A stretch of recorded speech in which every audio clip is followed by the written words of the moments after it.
This is what happens when you let ideology replace fairness. Women lose everything they worked for. Today, we're going to look at Lia Thomas, UPenn, and the girls who got erased. This isn't just a story about one swimmer. It's about what happens to women's sports when biological males are allowed to compete against females. A big victory for women's sports as UPenn agrees to follow President Trump's mandate and ban transgender women from female sports teams.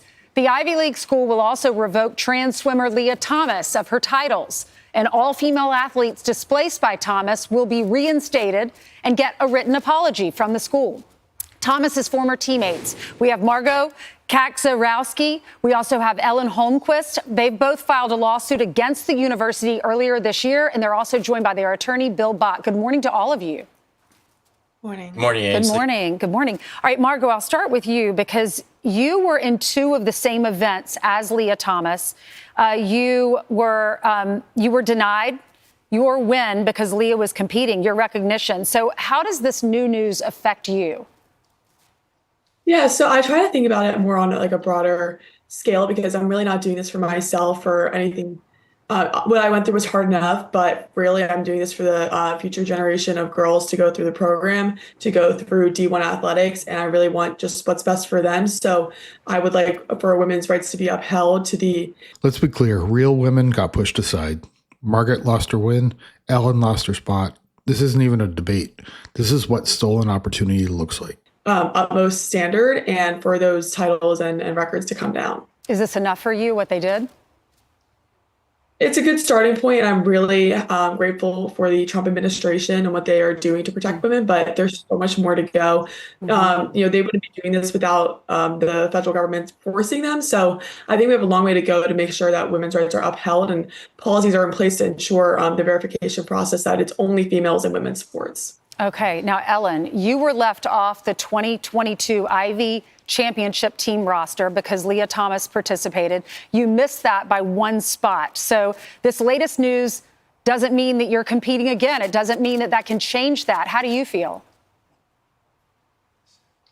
I think this is a good step in the right direction. Like Margot said, I'm really doing this for future Penn swimmers, future young girls that want to compete in college sports and make sure that this situation that happened to me never happens to someone else in the future.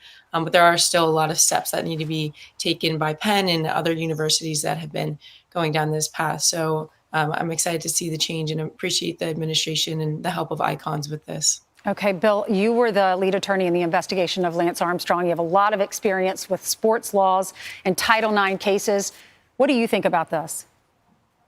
Well, the interesting thing, Ainsley, is that at the same time they're telling President Trump at the University of Pennsylvania that they're for women and women's sports and they're going to protect them.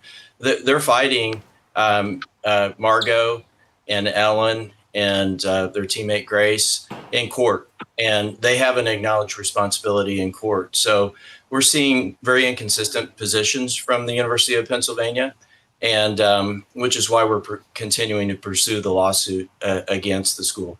Yeah, we're all wondering if other schools will follow suit. Why do you think, what did it? I know that President Trump and the Department of Education, they were the ones going after UPenn. What changed UPenn's mind?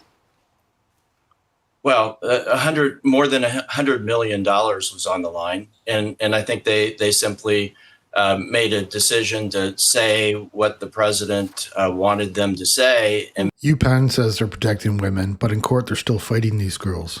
That tells you everything. They're not serious about fairness, just protecting their image. And make a commitment, but it's not a binding commitment. That's why we're continuing the lawsuit, to get a judge to tell them what Title IX means and tell them to stop changing your position and have one position of protecting, defending women and their opportunities like the law requires. Margot and Ellen, the school says they're going to send personalized apology letters to the affected female swimmers. Have either of you received a letter? Margot, I'll start with you. Yes, I did receive a letter last night, and while they, are kind of acknowledging what went on that year, they're really not taking full accountability the way that I wish that they would. And I think that they have an opportunity here, if they're going to accept responsibility, to then work with us, work with girls who actually want to see change and, ensure that women's rights are protected going forward, but they're not doing that. They're still fighting us. I'm hoping that they can kind of get on that path. Okay, Ellen, how about you? Did you receive a letter? I also did receive a letter in that same vein. It was more so passing the blame onto the NCAA, saying they were abiding the rules at that time, and these are the rules at this time, so it wouldn't be allowed now. But it's really not acknowledging the fact that that was completely wrong in the time of 2022. So I'm hoping that things start to change and they take this opportunity to take full responsibility in court.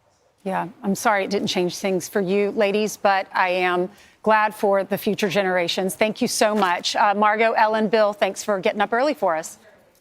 Thank Thank you. you, Ainsley. You're welcome. Sending a letter 2 years later does not fix what they took. These women trained for years, some lost their one shot at recognition, and no email makes that right.